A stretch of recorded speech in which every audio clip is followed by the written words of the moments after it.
स्वागत है आप सभी का डिफेंस एग्जाम एकेडमी के यूट्यूब चैनल पर। आज का हमारा वीडियो रहने वाला है ज्योग्राफी के टॉप मोस्ट इंपोर्टेंट 50 क्वेश्चंस के ऊपर। सभी क्वेश्चंस आपके एग्जाम के लिए काफी मोस्ट इंपोर्टेंट रहेंगे क्योंकि इनमें से most of questions previous year exams में पूछे गए क्वेश्चंस में से लिए गए, इसलिए अपने एग्जाम से पहले इस वीडियो को एक बार जरूर अच्छे से अटेंड कर लें।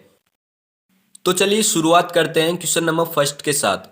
क्वेश्चन नंबर फर्स्ट है, भूगोल का जनक किसे माना जाता है? भूगोल का जनक किसे माना जाता है? तो हमारा राइट ऑप्शन हो जाएगा ऑप्शन नंबर बी, हिकेटियस। हिकेटियस को भूगोल का जनक माना जाता है। इसके बाद अगला क्वेश्चन, क्वेश्चन नंबर 2, सूर्य अपने अक्ष पर किस दिशा में घूमता है? सूर्य अपने अक्ष में किस दिशा में घूमता है? तो हमारा राइट ऑप्शन हो जाएगा ऑप्शन नंबर ए, पूर्व से पश्चिम। पूर्व से पश्चिम दिशा की ओर सूर्य अपने अक्ष पर घूमता है। इसके बाद अगला क्वेश्चन, क्वेश्चन नंबर 3, पृथ्वी अपने अक्ष पर किस दिशा में घूमती है?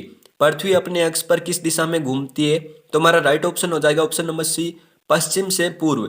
पश्चिम से पूर्व दिशा की ओर पृथ्वी अपने अक्ष पर घूमती है, जबकि सूर्य पूर्व से पश्चिम दिशा की ओर घूमता है। इसके बाद अगला क्वेश्चन है क्वेश्चन नंबर 4, सौर मंडल का सबसे चमकीला ग्रह कौन सा है? सौर मंडल का सबसे चमकीला ग्रह कौन सा है? तो हमारा राइट ऑप्शन हो जाएगा ऑप्शन नंबर ए, शुक्र। शुक्र ग्रह सौर मंडल का सबसे चमकीला ग्रह है। शुक्र ग्रह को भोर का तारा, सांझ का तारा व पृथ्वी की भगिनी कहा जाता है। इसके बाद अगला क्वेश्चन है क्वेश्चन नंबर 5, किस ग्रह को लेटा हुआ ग्रह कहा जाता है? किस ग्रह को लेटा हुआ ग्रह कहा जाता है? तो हमारा राइट ऑप्शन हो जाएगा ऑप्शन नंबर सी, अरुण ग्रह। अरुण ग्रह को लेटा हुआ ग्रह कहा जाता है। इसके बाद अगला क्वेश्चन, क्वेश्चन नंबर 6, सौर मंडल का सबसे गर्म ग्रह कौन सा है? सौर मंडल का सबसे गर्म ग्रह कौन सा है? तो हमारा राइट ऑप्शन हो जाएगा ऑप्शन नंबर बी, शुक्र ग्रह। शुक्र ग्रह को सौर मंडल का सबसे गर्म ग्रह माना जाता है। हालांकि सूर्य के सबसे नजदीक ग्रह बुध है और तथ्य के अनुसार बुध को सबसे गर्म ग्रह होना चाहिए था, लेकिन ऐसा नहीं है, जिसका सबसे बड़ा कारण यह है कि बुध ग्रह सबसे नजदीक होने के कारण अपना वातावरण नष्ट कर चुका है और यहाँ पर सूर्य की किरणें बिल्कुल भी रुक नहीं पाती है, जिस कारण से यहाँ पर दिन का तापमान सबसे अधिक और रात का तापमान सबसे कम हो जाता है। जबकि शुक्र ग्रह के पास खुद का वातावरण होने के कारण यहाँ पर दिन तथा रात में समान रूप से गर्मी बनी रहती है। इसके बाद अगला क्वेश्चन, क्वेश्चन नंबर 7, दो देशांतर रेखाओं के बीच की दूरी को क्या कहते हैं? दो देशांतर रेखाओं के बीच की दूरी को क्या कहते हैं? तो हमारा राइट ऑप्शन हो जाएगा ऑप्शन नंबर सी, गोरे।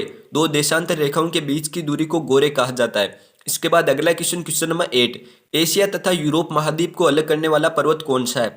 एशिया तथा यूरोप महाद्वीप को अलग करने वाला पर्वत कौन सा है? तो हमारा राइट ऑप्शन हो जाएगा option number A, Ural. Asia तथा यूरोप महाद्वीप को अलग करने वाला पर्वत यूराल है। इसके बाद अगला क्वेश्चन, क्वेश्चन नंबर 9, किस पठार को विश्व की छत कहा जाता है? किस पठार को विश्व की छत कहा जाता है? तो हमारा राइट ऑप्शन हो जाएगा option number C, Pamir. Pamir के पठार को विश्व की छत कहा जाता है। इसके बाद अगला क्वेश्चन, क्वेश्चन नंबर 10, विश्व की सबसे गहरी झील कौन सी है?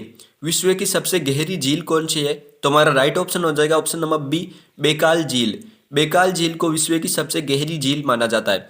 इसके बाद अगला क्वेश्चन, क्वेश्चन नंबर 11, किस महाद्वीप को प्रायद्वीपों का प्रायद्वीप कहा जाता है? किस महाद्वीप को प्रायद्वीपों का प्रायद्वीप कहा जाता है?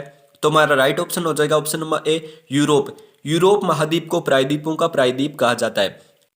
इसके बाद अगला क्वेश्चन, क्वेश्चन नंबर 12 है, किस देश को झीलों का देश कहा जाता है? किस देश को झीलों का देश कहा जाता है? तो हमारा राइट ऑप्शन हो जाएगा option number B, Finland. Finland देश को झीलों का देश कहा जाता है। इसके बाद अगला क्वेश्चन, क्वेश्चन नंबर 13, यूरोप का भारत किसे कहा जाता है? यूरोप का भारत किसे कहा जाता है? तो हमारा राइट ऑप्शन हो जाएगा ऑप्शन नंबर सी, इटली देश को। यूरोप का भारत इटली को कहा जाता है। इटली की राजधानी रोम है तथा यहाँ की मुद्रा लीरा है। इसके बाद अगला क्वेश्चन, क्वेश्चन नंबर 14, किस महाद्वीप को नई दुनिया के नाम से जाना जाता है? किस महाद्वीप को नई दुनिया कहते हैं? तो हमारा राइट ऑप्शन हो जाएगा ऑप्शन नंबर बी, उत्तरी अमेरिका। उत्तरी अमेरिका महाद्वीप को नई दुनिया कहते हैं। इसके बाद अगला क्वेश्चन, क्वेश्चन नंबर 15, कौन सी नहर उत्तरी अमेरिका व दक्षिण अमेरिका को जोड़ती है? कौन सी नहर उत्तरी अमेरिका व दक्षिण अमेरिका को जोड़ती है? तो हमारा राइट ऑप्शन हो जाएगा ऑप्शन नंबर डी, पनामा नहर। पनामा नहर उत्तरी अमेरिका व दक्षिण अमेरिका को जोड़ती है। इसके बाद अगला क्वेश्चन, क्वेश्चन नंबर 16, विश्व की सबसे लंबी पर्वतमाला कौन सी है? विश्व की सबसे लंबी पर्वतमाला कौन सी है? तो हमारा राइट ऑप्शन हो जाएगा ऑप्शन नंबर बी, एंडीज पर्वतमाला। एंडीज पर्वतमाला विश्व की सबसे लंबी पर्वतमाला है तथा एंडीज पर्वतमाला दक्षिण अमेरिका में स्थित है। इसके बाद अगला क्वेश्चन, क्वेश्चन नंबर 17, नील नदी का उद्गम किस झील से होता है? नील नदी का उद्गम किस झील से होता है? तो हमारा राइट ऑप्शन हो जाएगा ऑप्शन नंबर डी, विक्टोरिया झील। विक्टोरिया झील से नील नदी का उद्गम होता है। इसके बाद अगला क्वेश्चन, क्वेश्चन नंबर 18, पेरिस शहर किस नदी के पास बसा हुआ है? पेरिस शहर किस नदी के पास बसा हुआ है? तो हमारा राइट ऑप्शन हो जाएगा ऑप्शन नंबर ए, सी नदी। पेरिस शहर सी नदी के पास बसा हुआ है। पेरिस फ्रांस की राजधानी है तथा फ्रांस की मुद्रा फ्रैंक है। इसके बाद अगला क्वेश्चन, क्वेश्चन नंबर 19, इजराइल की राजधानी है, इजराइल की राजधानी है, तो हमारा राइट ऑप्शन हो जाएगा ऑप्शन नंबर बी, जेरूसलम, तथा इजराइल की मुद्रा न्यू शेकल है। इसके बाद अगला क्वेश्चन, क्वेश्चन नंबर 20, विक्टोरिया मरुस्थल किस देश में स्थित है? विक्टोरिया मरुस्थल किस देश में स्थित है? तो हमारा राइट ऑप्शन हो जाएगा option number A, Australia. Australia के अंदर विक्टोरिया मरुस्थल स्थित है। इसके बाद अगला क्वेश्चन, क्वेश्चन नंबर 21, भारत का दक्षिणतम बिंदु कौन सा है? भारत का दक्षिणतम बिंदु कौन सा है? तो हमारा राइट ऑप्शन हो जाएगा option number D, Indira point. Indira point को भारत का दक्षिणतम बिंदु माना जाता है। इसके बाद अगला क्वेश्चन, क्वेश्चन नंबर 22, भारत व अफगानिस्तान के बीच कौन सी रेखा है? भारत व अफगानिस्तान के बीच कौन सी रेखा है? तो हमारा राइट ऑप्शन हो जाएगा ऑप्शन नंबर सी, डूरंड रेखा। डूरंड रेखा भारत व अफगानिस्तान के बीच सीमा बनाती है। इसके बाद अगला क्वेश्चन, क्वेश्चन नंबर 23, उत्तर भारत को दक्षिण भारत से अलग करने वाली पर्वत श्रेणी कौन सी है? उत्तर भारत को दक्षिण भारत से अलग करने वाली पर्वत श्रेणी कौन सी है? तो हमारा राइट ऑप्शन हो जाएगा ऑप्शन नंबर बी, विंध्याचल पर्वतमाला। विंध्याचल पर्वतमाला उत्तर भारत को दक्षिण भारत से अलग करती है। इसके बाद अगला क्वेश्चन, क्वेश्चन नंबर 24, सतपुड़ा की पहाड़ियां किस राज्य में स्थित है? सतपुड़ा की पहाड़ियां किस राज्य में स्थित है? तो हमारा राइट ऑप्शन हो जाएगा ऑप्शन नंबर सी, मध्य प्रदेश। मध्य प्रदेश के अंदर सतपुड़ा की पहाड़ियां स्थित है। इसके बाद अगला क्वेश्चन, क्वेश्चन नंबर 25, सोन नदी का उद्गम स्थान है, सोन नदी का उद्गम स्थान है, तो हमारा राइट ऑप्शन हो जाएगा ऑप्शन नंबर ए, अमरकंटक की पहाड़ियां। अमरकंटक की पहाड़ियां सोन नदी का उद्गम स्थान है। इसके बाद अगला क्वेश्चन, क्वेश्चन नंबर 26, ब्रह्मपुत्र नदी को तिब्बत में किस नाम से जाना जाता है? ब्रह्मपुत्र नदी को तिब्बत में किस नाम से जाना जाता है? तो हमारा राइट ऑप्शन हो जाएगा ऑप्शन नंबर डी, सांगपो के नाम से। सांगपो के नाम से ब्रह्मपुत्र नदी को तिब्बत में जाना जाता है। इसके बाद अगला क्वेश्चन, क्वेश्चन नंबर 27, भारत की सबसे बड़ी मीठे पानी की झील कौन सी है? भारत में सबसे बड़ी मीठे पानी की झील कौन सी है? तो हमारा राइट ऑप्शन हो जाएगा ऑप्शन नंबर सी, वूलर झील। वूलर झील भारत की सबसे बड़ी मीठे पानी की झील है। इसके बाद अगला क्वेश्चन, क्वेश्चन नंबर 28, लोनार झील किस राज्य में स्थित है? लोनार झील किस राज्य में स्थित है? तो हमारा राइट ऑप्शन हो जाएगा ऑप्शन नंबर ए, महाराष्ट्र के अंदर। लोनार झील महाराष्ट्र के अंदर स्थित है। इसके बाद अगला क्वेश्चन, क्वेश्चन नंबर 29, नई जलोढ़ मिट्टी को क्या कहते हैं? नई जलोढ़ मिट्टी को क्या कहते हैं? तो हमारा राइट ऑप्शन हो जाएगा ऑप्शन नंबर बी, खादर। खादर के नाम से जाना जाता है नई जलोढ़ मिट्टी को। इसके बाद अगला क्वेश्चन, क्वेश्चन नंबर 30, भारत में हरित क्रांति के जनक कौन थे? भारत में हरित क्रांति के जनक कौन थे? तो हमारा राइट ऑप्शन हो जाएगा option number A, S Swaminathan. S Swaminathan को भारत में हरित क्रांति का जनक माना जाता है। इसके बाद अगला क्वेश्चन है क्वेश्चन नंबर 31, सुनहरी क्रांति का संबंध किससे था? सुनहरी क्रांति का संबंध किससे था? तो राइट ऑप्शन हो जाएगा ऑप्शन नंबर सी, फल उत्पादन से। सुनहरी क्रांति का संबंध फल उत्पादन से था। इसके बाद हमारा अगला क्वेश्चन है, भारत का बोस्टन किसे कहा जाता है? भारत का बोस्टन किसे कहा जाता है? तो राइट ऑप्शन हो जाएगा ऑप्शन नंबर ए, अहमदाबाद को। भारत का बोस्टन अहमदाबाद को कहा जाता है। इसके बाद अगला क्वेश्चन, क्वेश्चन नंबर 33, सात पहाड़ियों का शहर किसे कहा जाता है? सात पहाड़ियों का शहर किसे कहा जाता है? तो राइट ऑप्शन हो जाएगा ऑप्शन नंबर बी, रोम शहर को। रोम जो कि इटली की राजधानी है, इसे सात पहाड़ियों का शहर कहा जाता है। इसके बाद अगला क्वेश्चन, क्वेश्चन नंबर 34, बिहार का शोक किस नदी को कहा जाता है? बिहार का शोक किस नदी को कहा जाता है? तो राइट ऑप्शन हो जाएगा ऑप्शन नंबर ए, कोसी नदी को। बिहार का शोक कोसी नदी को माना जाता है। इसके बाद अगला क्वेश्चन, क्वेश्चन नंबर 35, नाथुला दर्रा किस राज्य में स्थित है? नाथुला दर्रा किस राज्य में स्थित है? तो राइट ऑप्शन हो जाएगा ऑप्शन नंबर बी, सिक्किम राज्य में। नाथुला दर्रा सिक्किम में स्थित है।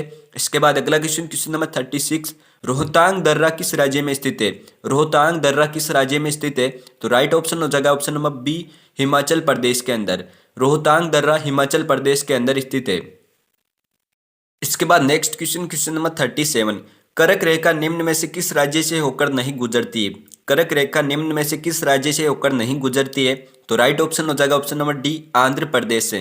कर्क रेखा आंध्र प्रदेश राज्य से होकर नहीं गुजरती है। इसके बाद अगला क्वेश्चन, क्वेश्चन नंबर 38, असम व अरुणाचल प्रदेश के बीच सीमा बनाने वाली नदी कौन सी है? असम व अरुणाचल प्रदेश के बीच सीमा बनाने वाली नदी कौन सी है? तो राइट ऑप्शन हो जाएगा ऑप्शन नंबर बी, संकोच नदी। असम व अरुणाचल प्रदेश के बीच सीमा संकोच नदी बनाती है।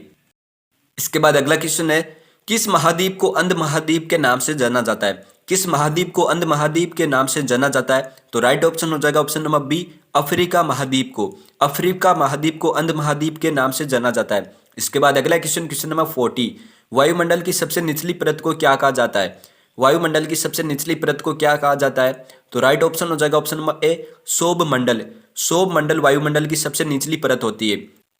इसके बाद अगला क्वेश्चन, क्वेश्चन नंबर 41, वायु दाब किससे मापा जाता है? वायु दाब किससे मापा जाता है? तो राइट ऑप्शन हो जाएगा ऑप्शन नंबर डी, बैरोमीटर। वायु दाब बैरोमीटर से मापा जाता है।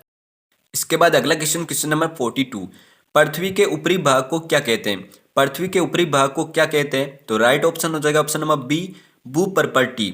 इसके बाद अगला क्वेश्चन, क्वेश्चन नंबर 43, पृथ्वी का केंद्रीय भाग किससे बना है? पृथ्वी का केंद्रीय भाग किससे बना है? तो राइट ऑप्शन हो जाएगा ऑप्शन नंबर डी, निकेल व फेरस।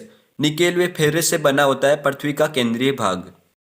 इसके बाद अगला क्वेश्चन, क्वेश्चन नंबर 44, उत्तरी ध्रुव तथा दक्षिणी ध्रुव को मिलाने वाली काल्पनिक रेखा क्या कहलाती है? उत्तरी ध्रुव तथा दक्षिणी ध्रुव को मिलाने वाली काल्पनिक रेखा क्या कहलाती है? तो राइट ऑप्शन हो जाएगा ऑप्शन नंबर ए, अक्ष। उत्तरी ध्रुव तथा दक्षिणी ध्रुव को मिलाने वाली काल्पनिक रेखा अक्ष कहलाती है। इसके बाद अगला question, question number 45, mount Everest को नेपाल में किस नाम से जाना जाता है? माउंट एवरेस्ट को नेपाल में किस नाम से जाना जाता है? तो राइट ऑप्शन हो जाएगा ऑप्शन नंबर डी, सागर माथा। माउंट एवरेस्ट को नेपाल में सागर माथा के नाम से जाना जाता है। इसके बाद अगला question, question number 46, mount Everest पर चढ़ने वाली प्रथम महिला कौन थी? माउंट एवरेस्ट पर चढ़ने वाली प्रथम महिला कौन थी? तो राइट ऑप्शन हो जाएगा option number A, Dzukou तबई। Dzukou तबई Japan की थी तथा ये माउंट एवरेस्ट पर चढ़ने वाली प्रथम महिला थी। इसके बाद अगला क्वेश्चन, क्वेश्चन नंबर 47, किस देश को चीनी का कटोरा कहते हैं? किस देश को चीनी का कटोरा कहते हैं? तो राइट ऑप्शन हो जाएगा ऑप्शन नंबर बी, क्यूबा। इसके बाद अगला क्वेश्चन, क्वेश्चन नंबर 48, यूरोप का खेल मैदान किस देश को कहा जाता है? यूरोप का खेल मैदान किस देश को कहा जाता है? तो राइट ऑप्शन हो जाएगा ऑप्शन नंबर डी, स्विट्जरलैंड को। यूरोप का खेल मैदान स्विट्जरलैंड को कहा जाता है। स्विट्जरलैंड की राजधानी बर्न है तथा इसकी मुद्रा फ्रैंक है। इसके बाद अगला क्वेश्चन, क्वेश्चन नंबर 49, मकर रेखा को 2 बार काटने वाली नदी कौन सी है? मकर रेखा को 2 बार काटने वाली नदी कौन सी है? तो राइट ऑप्शन हो जाएगा ऑप्शन नंबर ए, लिम्पोपो नदी। लिम्पोपो नदी मकर रेखा को 2 बार काटती है। लिम्पोपो नदी दक्षिण अफ्रीका में बहती है। इसके बाद अगला क्वेश्चन, क्वेश्चन नंबर 50, विषुवत रेखा को 2 बार काटने वाली नदी कौन सी है? विषुवत रेखा को 2 बार काटने वाली नदी कौन सी है? तो राइट ऑप्शन हो जाएगा ऑप्शन नंबर ए, कांगो नदी। कांगो नदी विषुवत रेखा को 2 बार काटती है।